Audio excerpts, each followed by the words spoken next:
Hey guys, it's Rahim, but welcome back to the channel. If you're new to the channel, smash the subscribe button because I talk about property investment, personal development, and how to gain financial freedom. I've got a little favor I'd like you to do for me. We've done a little research. We've realized 51% of the people that are watching this channel have not hit the subscribe button.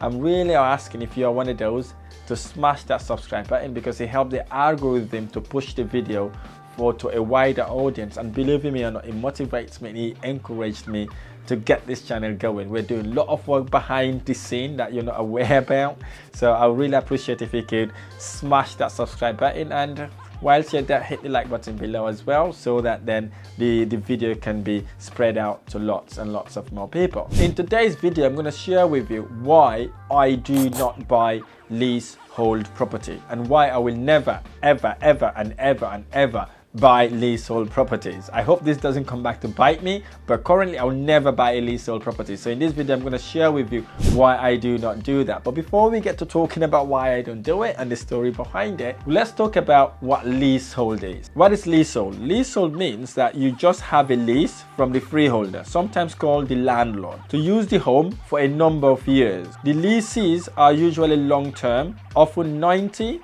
to 120 years or 120 years, and it goes as high as 999 years, and also it can be very short as well, such as 40 years. So in essence, that's what leasehold is. Okay, so you can see a property.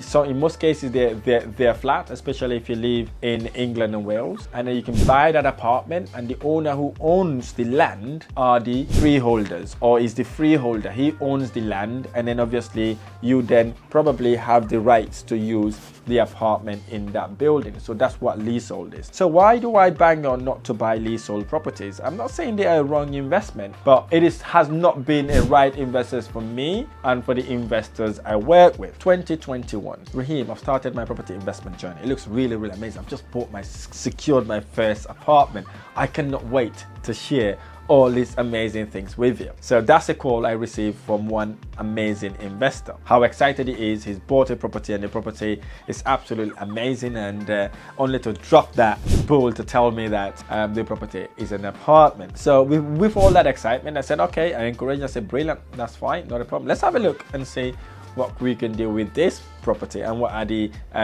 advantage we can take of it. So because he was so excited, we wanted to do a different strategy to that property. So we wanted to do something that we call service accommodation. Service accommodation is the process by which an investor can take a property. Instead of renting it to a normal family, you use it as an Airbnb where guests can stay overnight. So we looked at the terms of the lease. One of the caveat on that lease was he needs consent to let the freeholder know that he wants to do service accommodation.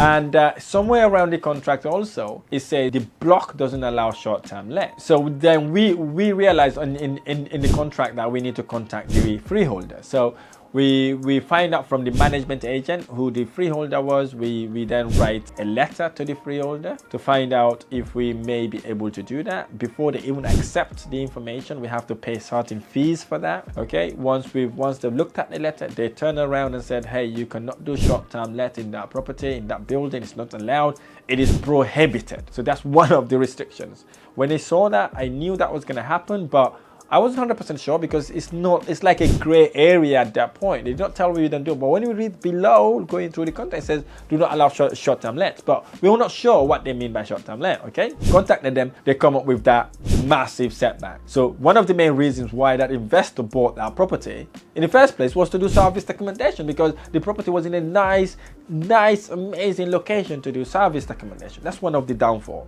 right? Leasehold properties, in most cases, they don't allow you to do short-term let, or they don't allow you to do Airbnb, especially if that's what you want. But that's just minor. That's just literally minor. And the next thing about leasehold property, then when we're looking at this, is service charges. We realize there's a hefty service charge in that property. What is service charge? Service charge is basically a cost that you incur for the management agent or the freeholder uses to maintain the whole block. So basically charge you service charge. Maybe it will be to manage the lighting or the street light within the complex, maybe looking at the lift, cleaning the stairs and all that sort of thing. So that's what the service charge is. When we looked at the service charge, we realized the service charge was £3,000 a year. £3,000 a year, and that is a cost of £250 per calendar month. That's another setback, right? The service charge is £3,000, which would cost us £2,500. So we keep reading, going through it again, and then we realize, and then we keep reading, and then we then hit ground rent. We looked at the ground rent. The ground rent wasn't that expensive, to be honest. I think it was about £1,000 a year. I think it was £1,000 a year. But there was a catch and caveat to it, and the catch and caveat to that agreement was the ground rent doubles every 3 years. So in essence, the first 3 years he pays £1,000 a year. The next sets of 3 years, that then doubles to £2,000, and the next set of 3 years it doubles to £4,000, and the next set of 3 years it doubles to £8,000. Now you can see how that can be very, very, very expensive in long term. And the thing is, when you're buying a property, you're not buying it for 1 year, 2 years. Hopefully you're buying it for a lifetime. Imagine then owning that property for the next 20 years. When you know the ground rent doubles every 3 years, it is a massive impact in your rental income. In 20 years time, you're talking about £64,000 in ground rent. That was a really massive setback to that investor, because he's thinking about buying this property not just for himself, for his kids, his grandkids, and his great-great-grandchildren. Okay, that's another massive setback when you're buying a leasehold property. And we look into it again. The other thing we do find out, we have to pay maintenance for the property, right? So maintenance charges, this is when something goes wrong in the whole building. Maybe the stairs, the hallway, maybe the corridor, or whatever happens to that property, right? Basically, everybody within the building share that cost as well. So we realized that cost was about £500 as well a year. So again, that's another massive cost towards running the property. And most importantly, obviously, if you own the property yourself, if you're in the flat, any repair and maintenance within the flat is your problem, not the other people's problem. Suppose the door is broken, or the hinges is falling off, or you need to change your boiler, or you need to change your carpet, or paint and decoration. That's not part of the repair and maintenance.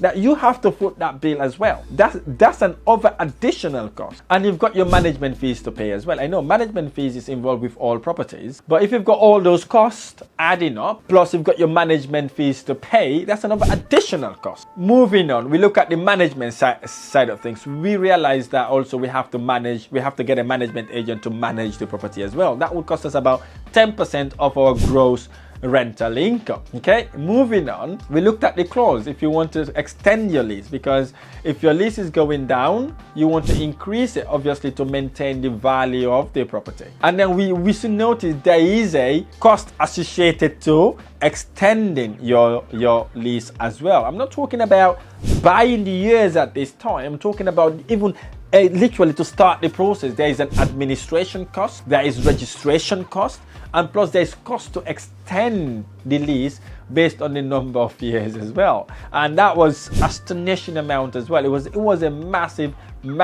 amount. And what was really crazy about that agreement also is that they've got something that is called notice of change. In essence, if you want to remortgage the property, you'd have to notify your freeholder to say, hello freeholder, I would like to remortgage my property. Guess what? You get charged for that as well, right? So now you can see how this charge is kind of creeping and eating to your profit. That's the reason why lots of investors that own apartments or leasehold properties, especially apartment, they are really struggling to make that work for them. Here's why: because you've got to pay for any consent, whatever you want to do to the property. You have to literally let the freeholder know. That's another massive restriction. Not just let them know, but there's cost associated to it. Number two, you've got a service charge to pay, and in most cases it's an expensive thing to pay for. Number three, you've got your ground rent to pay, and most of these properties, the ground rent doubles in a certain period. Number four, you've got your maintenance to pay. Now you've got two maintenance in this case. You've got the maintenance you pay for looking after the whole building, and you've got your maintenance to pay if something goes wrong within your flat. Number 5, you've got your estate agency charges as well, because obviously you want to be a property investor, not a management agent.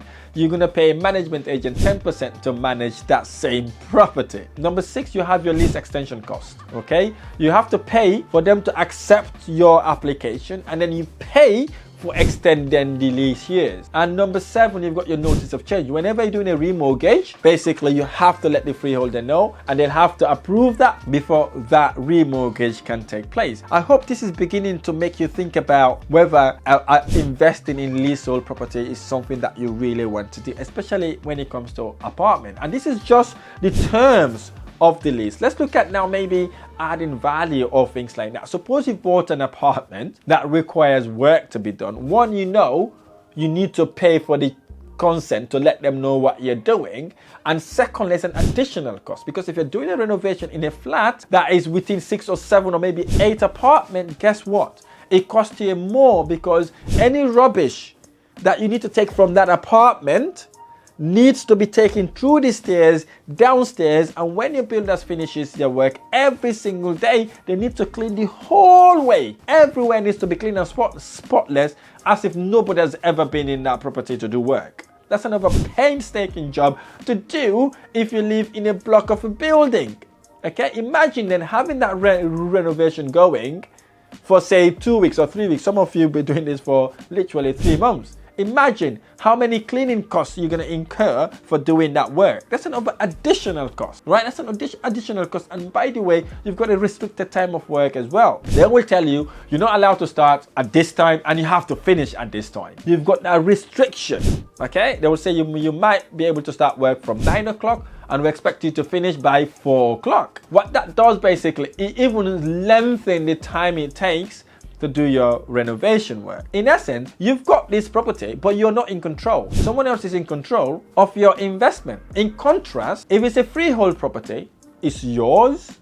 It's normally a house, right? You own the land, you own the house, you own the garden, you can do your renovation work. You don't need to ask for consent for anybody, apart from if you're doing anything to do with extending or stuff that you need to let the council know about, or the planning department in the council know about. Apart from that, it's yours. You can do whatever you want to do with it. And there's no all of this associated costs like service charge, ground rent, maintenance, management, all that sort of thing is literally pushed away from you, and you've owned that property. So why go through the hustle of buying an apartment that will give you all these problems? I've seen so many people struggling. Like this investor now, he's in it, he's bought the property, excited. Obviously he didn't have any training and he didn't have any advice, and now he's stuck with that apartment and it's not gonna work. You know, he's struggling to make that work because he bought it with the intention to do it as serviced accommodation.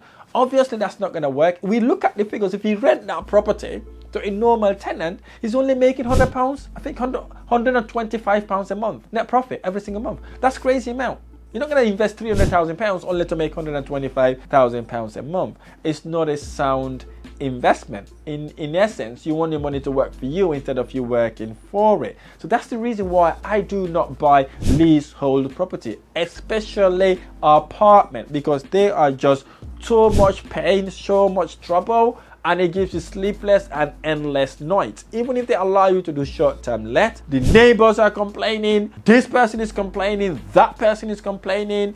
The common areas are usually filthy, not clean, you know, like, especially if you're doing this stuff there. Literally, that's the reason why I don't buy it. No, I'm digressing here a little bit, but it's for my own good and for the good for the people who are watching this. Because if you've got an alternative to buy a property, freehold property for £300,000 versus buying an apartment for £300,000, why would you buy the apartment for £300,000 and leave that house? Because the house is better.